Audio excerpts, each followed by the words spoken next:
Hey, this is Randy Velker with Technophobics Anonymous. We're going to be talking a little bit now about passwords. Passwords are security words that you're going to be putting in when you go to different websites that allow you to get in and nobody else. A lot of times there'll be two things that they ask for at the website. They'll ask for a username, which is sometimes your email address, because that's unique. Nobody else has your same email address as well. And then they'll also ask you for a password, just to make sure that you are who you say you are. And now this is for your own benefit.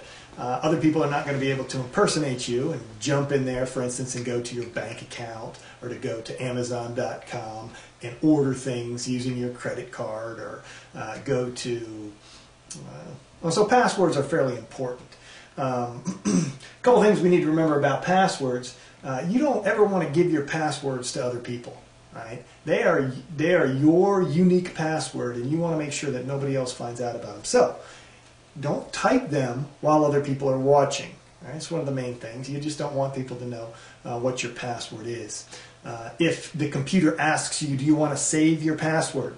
So you don't have to remember it. The next time it'll be in the memory of the computer. If that's your own computer and you're the only one that uses that computer, then that's fine. Go ahead and allow the computer to save your password. It's going to save you time the next time. You know, it'll recognize that you're there. It'll recognize when you put in your username. It'll pull up your password, and you'll be good to go. But if it's a public computer or public terminal, you absolutely do not want to save that password on there, because someone else will then have access to whatever it is that you were, whatever that website is. You want to also be careful with your passwords. You don't want to send it around on email. And we'll talk a little bit about email later on, but emails are analogous to a postcard.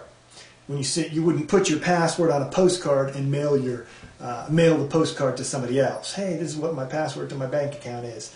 And email is very similar. Emails are readable by every single person in the chain. Now, so when you're using emails, you have to remember that it's like using a postcard, that other people can read that email if they wanted to. And so anything that's classified or it's just not secure. All right, so do not put your passwords on an email. If your password ever gets stolen, or somebody sees the password, or you have to give it to someone, then you can just go in there and change your password at whatever website it is. It's not a big deal. Now, you ought to have a password on your own computer as you're getting in, and you ought to have different levels of passwords. Most sites that you go to are just going to be sites that don't have your credit card information. They don't have your bank account information. They don't have your social security number. They just have your email and a password to make sure that it's really you using that place. You're going to want a lower security password for those. Not a big deal. People might be able to guess it. Even if they did guess that password, there's not a lot that's going to be lost. Right? Now, on the other hand, you want to have a much more secure password on, for instance, Amazon.com, on eBay, anywhere that's going to be taking your credit card information, or at your bank if you're doing online banking. Those need to be secure passwords, and they need to be unique. Don't use the same passwords for one of the non-secure sites, a little cheap password, an easy one, for another site that has your credit card information in there, because someone could access that lower level site, and they just take that and try and run all those usernames and passwords right through Amazon.com, right through eBay. And if you're using the same password for a low level site as for a site that really needs to be secure, they may in fact pop right into your account on Amazon.com, which could be catastrophic, or eBay. Any of those. So you need to have different levels of security for passwords. You might have the same password for all the little cheap sites that you go to that you're not putting in your personal financial information. But when you're talking about one of the other sites where you're putting in secure information that needs to be secured, you need to have a very secure password, and you need to be able, you need to have a unique password for each different place. Now, this is like your bank account information. All right? Some people will say, never write it down anywhere. Well, it's going to be real hard as soon as you start surfing around and buying a few things online to remember all the passwords that you have if you're going to different places. Now, what I do, and I write it down. I write down my username, I write down the website, the username, and the password for any site that I go to and start a new account. What I do, and I keep it with me. It's as secure as my bank account information. You have your bank account information written down, you keep it in a file at home.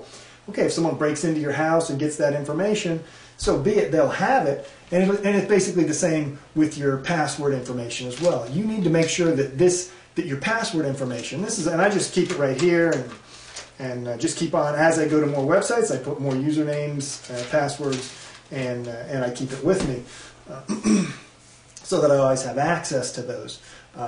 But it's the same as I would do with my personal financial bank account information as well. I'm not going to give people access to those. Now the high level security, what you want to do is you want to come up with a password that is not easily guessable.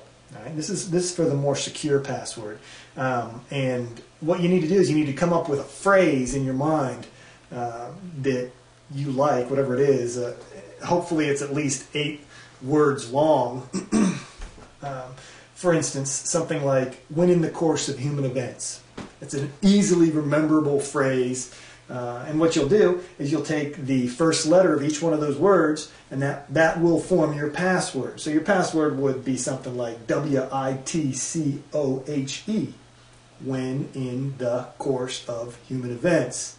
Okay, so you're going to go at least 8 letters long, but it would be very difficult for somebody to try and guess that password. Now you know, and you'll be able to easily remember it in your mind. It'd be very hard for someone to try and guess that password. Now, if you write it down and somebody steals your passwords, you're going to have to go in and change those passwords. You're going to have to do that. But that's an easy way to get a fairly secure password simply by that is also easy to remember. Now, the other thing you can do is you can do when in the course of human events, so, you know, WITCOHE, and then you can put a couple numbers on the end of that password as well. So, when in the course of human events, 88. All right, so now that's making it even a little bit more secure. You have alphabet letters and you have numbers together. And so maybe what you want to do is you want to have whatever acronym for whatever saying that you can remember. Maybe it's Amazing Grace, how sweet the sound. Okay, or you know, whatever it is that you will be able to remember for a secure password. You take the first letter of each one of those, and then at the different sites, maybe you'll have 777 at the end of it, or 778, 779, and just go on up from there. It'd be very difficult for someone to guess a password along those lines. That's the kind of password that could be used as a high security password, but at the same time it'd be very easy to remember for you. Remember, passwords are like, they say they're like underwear. Okay, you change them often. Okay, you keep them hidden, and you don't share them with your friends. Okay, so we'll see you next time.